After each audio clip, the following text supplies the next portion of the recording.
Eu tenho que continuar porque o Clube do Remo foi até Manaus, venceu o Amazonas por 3-1 e cola novamente no G4 do Campeonato Brasileiro da Série B. Uma vitória merecida. No vídeo de hoje vamos analisar como foi esse triunfo do Clube do Remo e se ligam aqui no canal. Meu nome é César Mairink, sou criador do canal Bastidores e convido a todos que não conhecem meu trabalho a conhecerem através desse vídeo. A proposta do canal é analisar o futebol paraense, então gostando desse tipo de conteúdo, compartilhe com os amigos, se inscrevam no canal, porque só assim para o YouTube entender que vocês estão gostando do nosso conteúdo. Sem mais delongas, vamos para o tema de hoje, que vamos analisar esse triunfo azulino lá em Manaus. Para mim, uma vitória indiscutível. Foi um jogo engraçado, né? Porque o Remo é curioso, né? O Remo fora de casa consegue os resultados. O problema do Remo está sendo jogar dentro de casa. Especificamente na partida de hoje, mereceu vencer. E foi um jogo curioso por dois aspectos. Primeiro, que o Remo aproveitou todas as oportunidades que teve de gol. E o Remo criou muito menos na partida de hoje do que criou em outros jogos. Por exemplo, contra Goiás, contra Criciúma, entre vários outros jogos. Então, no jogo de hoje, o Remo criou muito menos, mas foi 100% eficaz, praticamente. 100% eficaz. O Remo conseguiu chegar aos seus gols. Já em outras partidas, não. Criam bastante, criam muita oportunidade e não faz nenhum gol. Hoje criou pouco e fez 3 gols. Então é uma coisa curiosa do Clube do Remo. E a outra, é claro, que nada no Remo é tranquilo, gente. Nada no Remo é tranquilo. 2-0, 45 segundo tempo, acabou o jogo. Não. Vai lá, o Amazonas vai lá e faz um gol. Acaba fazendo um gol e colocando fogo na partida. Porque àquela altura, quando o Amazonas faz o gol, ele teve uma grande oportunidade. O Rangel faz uma grande defesa, tá? O Rangel faz um milagre. O Rangel não trabalhou muito na partida, não. Mas essa defesa no final do jogo, fechando o ângulo do atacante, defendendo bem, espalmando bem a bola, salvou o Clube do Remo, que no contra-ataque acabou fazendo o terceiro gol. Mas a gente vai falar isso mais detalhadamente ao longo do vídeo. O Remo de Antônio Oliveira foi escalado com Rangel, Natan, Klaus, Reinaldo Sábio, Caio, Vinícius, Jaderson, Diego Hernandes, Nico Ferreira, Pedro Rocha e Eduardo Melo. Os contratados, recém-contratados, nenhum à disposição, né? Como, por exemplo, o Natan, como o Grego, nenhum à disposição. Todos estão ainda em Belém, entrando em forma. O próximo jogo do Clube do Remo é daqui a 8 dias contra o Vila Nova, lá em Goiânia, um jogo duro, mas eles já devem estar à disposição. O jogo, tecnicamente, no primeiro tempo, ruim, tá? Um tempo fraco para as duas equipes. O Amazonas começou, não é que começou melhor, o Amazonas começou mais organizado que o Clube do Remo. Os primeiros 10, 15 minutos, o Amazonas começa o jogo mais organizado. Só que o Remo foi soltando, acabou se soltando mais na partida, tentou atacar mais a equipe do Amazonas. Chega ao seu primeiro gol com o Pedro Rocha numa cobrança de falta. E que partida fantástica fez o Pedro Rocha, viu? Uma partida muito boa, 2 gols, bem participativo. Quando teve a oportunidade de chegar na cara do goleiro, foi lá e driblou o goleiro, finalizou bem. Então, uma partida muito boa realmente do Pedro Rocha. E ele faz o primeiro gol, 1-0. E o que acontece? O Amazonas tinha que atacar. O Amazonas foi um rebaixamento, uma situação complicada, jogando dentro de casa, recebeu um bom público, tá? Também um bom público por parte da torcida do Clube do Remo, que lotou o seu espaço destinado no estádio. O Amazonas tinha que atacar o Clube do Remo. Só que o Amazonas não tem tanta qualidade para atacar de uma maneira impetuosa, com um ímpeto muito grande, com muita agressividade. Tanto é que no decorrer do jogo o Rangel fez 2 defesas apenas. 2 defesas. Uma tranquila e outra não. A outra foi uma grande defesa, aquela que eu mencionei no início do vídeo, que ele salvou o Remo de sofrer o gol de empate no final do jogo, desse jogo contra o Amazonas. Então, não foi um Amazonas que ia atacar com tanta qualidade, mas dava espaço ao Clube do Remo. E o Remo não soube aproveitar o espaço que tinha na primeira etapa, porque o Amazonas dava muito espaço. Só que, diferente dos outros jogos, o Remo não criou tanto, e mais conseguiu finalizar com exatidão. No jogo de hoje, faltou, ele finalizou muito melhor, né? Muito melhor, mas criou menos. Mas tinha oportunidade de criar mais, porque o Amazonas ele realmente dava espaço. Então, era um Remo que puxava contra-ataque com o Pedro Rocha, mas ele falhava no último passe. Puxava contra-ataque com o Diego Hernandes, uns 2 com possibilidades reais. Demorava a tocar e quando tocava não era aquele passe de maior qualidade.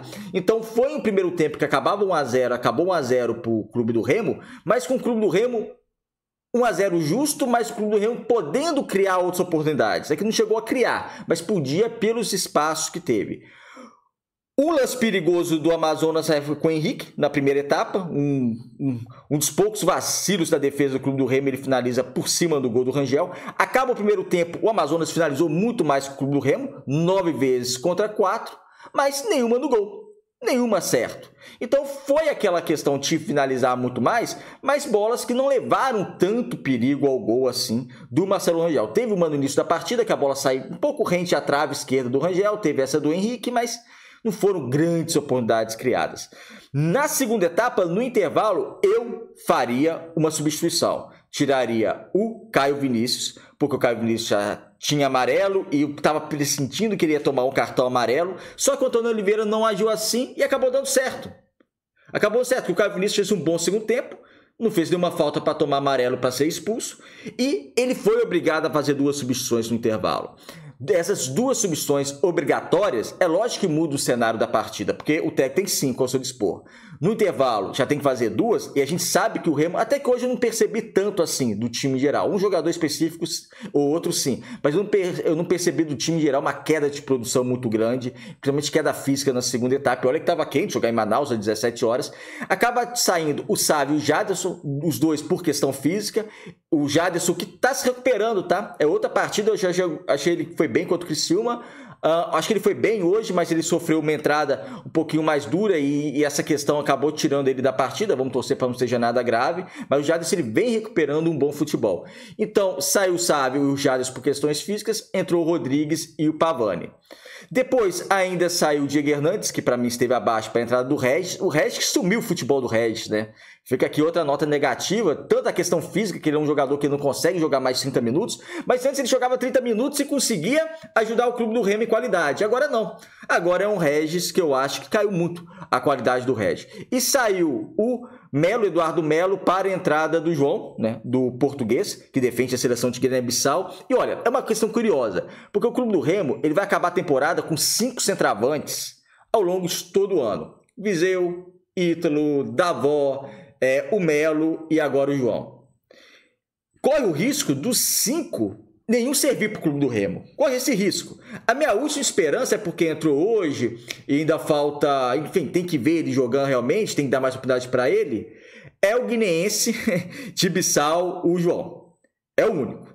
Porque o Ítalo não jogou nada esse ano, o Viseu não jogou nada esse ano, o Davó também veio e foi embora, não jogou nada esse ano. O Melo, para mim, é um jogador que tem limitações. Para mim, o João também é um jogador que tem limitações, mas eu acho que ele entrou bem. Eu acho que se for pelo jogo de hoje, ele assume essa titularidade, mesmo com ressalvas, para ser o centroavante titular já lá no jogo em Goiânia contra a equipe do Vila Nova. E foi um segundo tempo, uma partida, como eu digo, que tecnicamente foi fraca, só que o Remo conseguia administrar bem o jogo. E o Remo foi administrando bem o jogo. Até os 34 minutos saiu o Pedro Rocha cansado, exausto. Você via que tinha um problema. A defesa esquerda do Clube do Remo, a partir dos 30 do segundo tempo, dava espaço. O Remo correu riscos, dava bastante espaço, sofreu um gol assim, quase sofre um gol numa jogada iniciada pelo lado direito de ataque do Amazonas. Porque o Pedro Rocha ia recompor, não conseguia mais recompor. Fisicamente já estava esgotado. E o Pedro Rocha, antes de ele ser substituído, ele faz um belo gol numa assistência do Nico. Nico que não fez um bom primeiro tempo, Nico Ferreira, mas ele fez um baita segundo tempo uruguaio. Um baita segundo tempo, com 2 assistências. E 2 assistências muito boas. Muito boas. Principalmente a primeira, Pedro Rocha. Uma visão de jogo muito boa, de extrema qualidade. Pedro Rocha driblou o goleiro e fez o gol. É aquela coisa que eu falei no início. O Remo criou pouco e fez os gols, isso que importa. Em várias outras partidas o Remo criava muito, chances até mais claras que essa na partida de hoje, e não conseguia fazer o gol. Então Pedro Rocha, nota 10 na partida de hoje, foi substituído pelo Marrone, que aí brilha a estrela do técnico, né, que as substituições feitas, a maioria delas surtiram efeito. E a do Marrone surtiu efeito, começou a jogar o terceiro gol, puxou pelo lado esquerdo, fez um belo passe pro Nico, devolveu pro Marrone, bateu no peito, na saída do goleiro fez o gol. Então fez até um bonito gol, o terceiro, para tampar o caixão da equipe do Amazonas, que pouco antes pressionava muito, né? Pouco antes, se o Amazonas atacou a partir realmente com mais ímpeto dos 35 minutos do segundo tempo para o final, principalmente explorando o seu lado direito de ataque. Então foi o que chegou ao gol, foi que o Rangel foi determinante numa grande defesa logo na sequência, porque se o Remo toma esse gol, empata o jogo, depois está vencendo o jogo por 2-0 até os 45 do segundo tempo, desiste. Aí desiste, joga a toalha, que aí não vai conseguir acesso, porque aí é muito difícil, né? Muito difícil. Mas não, conseguiu. E chegou a esse terceiro gol com o Marrone no contra-ataque. Eu falei, contra-ataque perfeito do Clube do Remo e o Nico Ferreira, um baita segundo tempo, tá? Um baita segundo tempo. Se o primeiro tempo foi abaixo, se o primeiro tempo foi abaixo, no segundo tempo ele faz uma baita partida e acaba vencendo a equipe que mereceu vencer. Para mim, o Remo mereceu vencer, o Remo tem mais time, o Remo mostrou mais qualidade, não foi um jogo tecnicamente brilhante, longe disso, mas muito difícil jogar lá, estádio cheio, 5 horas da tarde, um calor bem grande, e lá ainda mais cedo, né? Lá foi mais cedo ainda que esse horário, 5 horas do horário de Belém, lá é mais cedo ainda, ou seja, um calor bem grande que fez lá em Manaus, contra um time que estava totalmente pressionado, não precisava fazer uma partida brilhante, como não fez, tinha que vencer o jogo, por mais que tenha tomado sim um sufoco no final do jogo, mas venceu a partida e mereceu vencer este confronto. Destaques também para mim, para o Rangel, é lógico, sempre o Rangel, porque o Rangel faz uma defesa extraordinária, foi pouco acionado, mas quando foi acionado no final do jogo fez uma defesa extraordinária. Natan, eu acho que fez um bom jogo, principalmente na parte defensiva, ele compôs bem. Sabe, o Alan Rodrigues entrou no segundo tempo já mais abaixo, principalmente na questão de marcação, principalmente do Alan Rodrigues, passou certo sufoco lá pelo lado esquerdo. Klaus Reinaldo, uma boa partida de ambos. Caio Vinícius também. Jadson, para mim, vem melhorando. Depois ele foi substituído. Diego Hernandes, uma partida abaixo. Nico Ferreira, um segundo tempo muito bom. Pedro Rocha, o melhor em campo. E Eduardo Melo, para fazer os 11 titulares. Aí uma partida também abaixo. Muito pouco participativo. Por isso que eu falo que o português / guineense lá de Bissau deve ser, e para mim seria já testado como titular contra a equipe do Vila Nova. A boa notícia também é que agora o Clube do Remo, ele não sai pelo menos está em quinto lugar, não sai pelo menos da sexta posição. O Novo Horizontino vai jogar, se o Novo Horizontino vencer a sua partida, ele ultrapassa o Clube do Remo. Se ele não vencer, o Clube do Remo continua em quinto, isso já é garantido, ou seja, o Remo termina essa rodada, 25ª, pelo menos na sexta colocação. E, no pior das hipóteses, a 3 pontos do G4. Teremos um confronto interessantíssimo, Criciúma e Chapecoense, o clássico catarinense. Então, o empate seria o melhor cenário do Clube do Remo, porque o empate deixaria o Remo a 2 pontos de entrar no G4 do Campeonato Brasileiro. Se o Criciúma vencer, o Criciúma ele chega a 42, a Chapecoense fica a 41 e o Remo fica a 3 pontos do G4, ou seja, o Remo, independente do que aconteça, essa vitória deixa o Remo mais vivo do que nunca nessa briga do G4. E daqui a 8 dias tem um jogo contra o Vila Nova, jogo difícil lá em Goiânia. É isso, amigos. Vitórias do Lina. Obrigado por assistir o vídeo até o final. Se inscreva aqui no canal. Um abraço e até o próximo.